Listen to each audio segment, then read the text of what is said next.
Hello and welcome to Finextra TV. I'm Alex Lippic, and joining me in the studio today is Chris Oakley of Form3, and we're going to be discussing collaborative intelligence. Chris, welcome to the studio. Great to be here, Alex. Looking forward to it. Absolute pleasure to have you.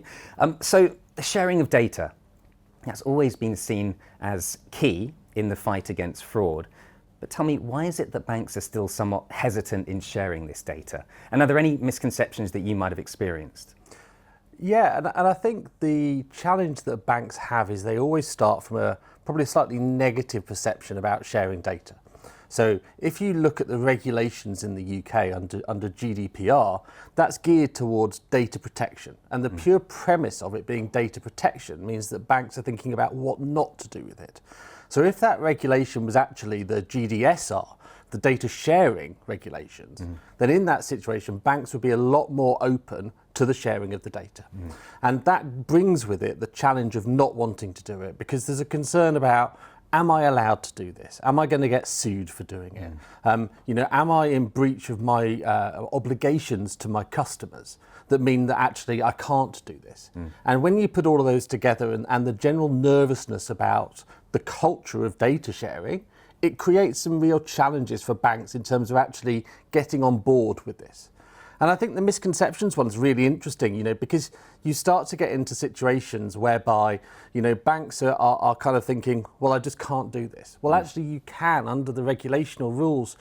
Fraud, it does mean that is a legitimate reason for you to be able to share your data, but it's still seen as negative. But you also get to the extremity situations where you get banks being really concerned about sharing data of a fraudster because they're not allowed to share data.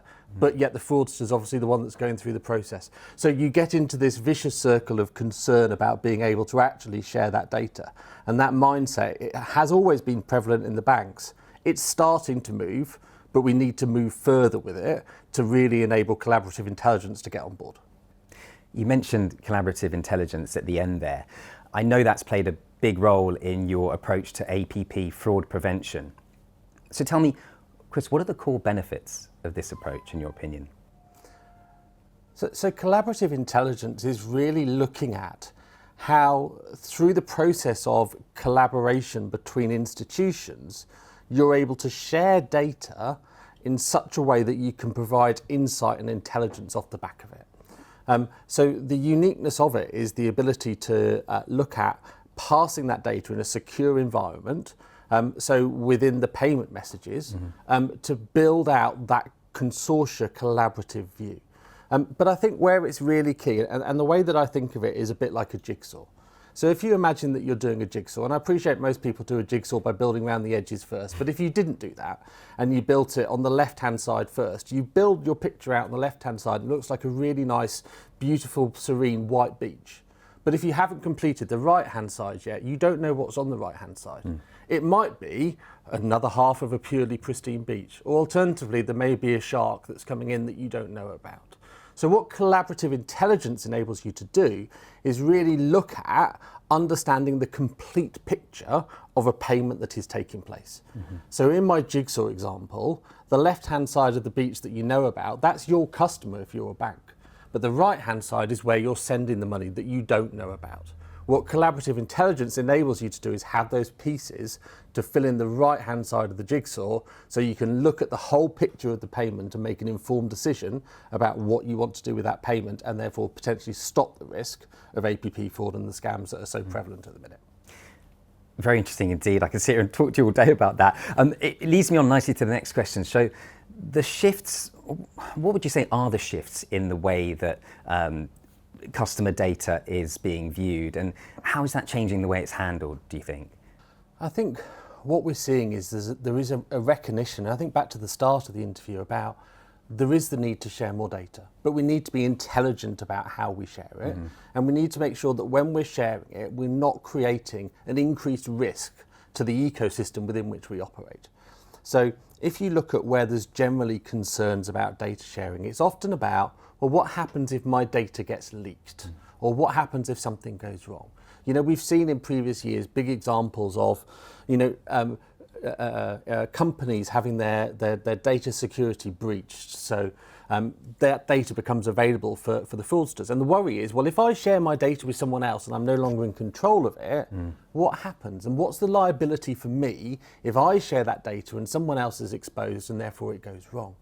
And actually, that's where I think it's really important to strip it back to, how do we do this in a really secure way? So what we've found is, in our discussion with PSPs and financial institutions, is that ability for us to be able to say, well, actually what we're doing is we're sharing insight and we're sharing intelligence, and we're minimizing that risk to you by not exposing the pure aspects of personal data. So let me expand on that. So if you imagine that you're looking at the payment between myself and you, Alex, so in that situation, what you want to do is you want to understand what my behavior looks like, and we really want to understand what your behavior looks like. But actually, you don't need to know that I'm Chris and you're Alex. So actually, the evolution of the concept around tokenization and security around that means that we can remove all aspects that's personally identifiable associated with Chris or Alex, and we can then actually make that non-risky, because actually the confidential information that exists has been removed. So by putting in place the evolution of technological strategies, you can protect that risk that goes with it. And the other really crucial bit that comes alongside that is around bias. So bias is something that's obviously a real challenge for us within the industry. How do you ensure you're not getting negative outcomes? So that concept of removing the aspects that potentially are open to bias means that any machine learning or artificial intelligence that you're doing is mitigated from the risk of bias, because you don't have those features or vectors that are indicative of bias. Fascinating, really is fascinating how much kind of goes into this behind the scenes. You've mentioned some of the benefits. What would you say, Chris, are the most unique advantages of collaborative intelligence in fraud prevention then?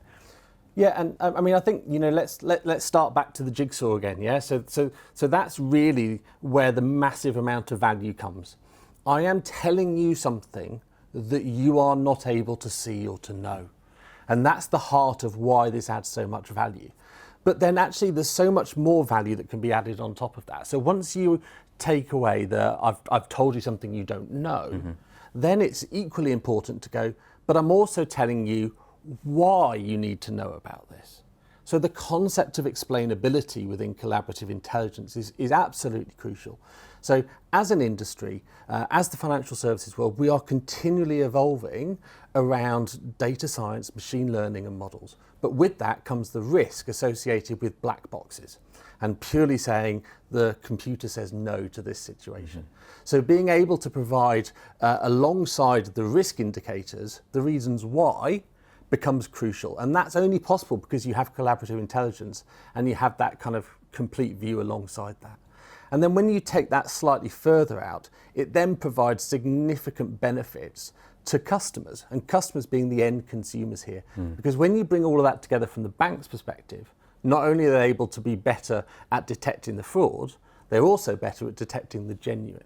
And by detecting more genuine, you're creating better customer experience as they're going through that concept of account-to-account payments. Really fascinating insight, and I want to thank you for sharing that with us today. It'll be interesting to see how things develop as well moving forwards, and we hope to have you back for another chat. But in the meantime, I'll let you get on with your busy day. But thank you so much, Chris, for joining us. It's been an absolute pleasure. Thanks, Alex. It's been great. Speak soon. Thank you.